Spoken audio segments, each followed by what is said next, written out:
তো আমরা ১,৫০০ টাকা তো দিতে পারতাম না, সেখানে আঙ্গরে কার্ড বাতিল করে দিতে আছে।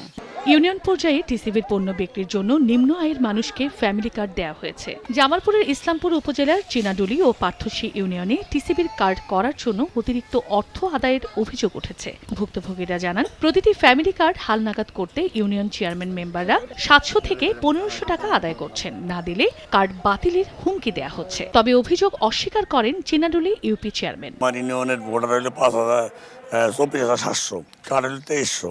মনে করেন শতকরা একটা বাগে পড়ে না, আর গেলে করবো কি? যারা না পায় সবাই যদি চাহিদা মনে নামেন বলতে বানাইছে, সবাই চাহিদা করতেছে। লিখিত অভিযোগ পেলে ব্যবস্থা নেওয়ার কথা জানান উপজেলা নির্বাহী কর্মকর্তা।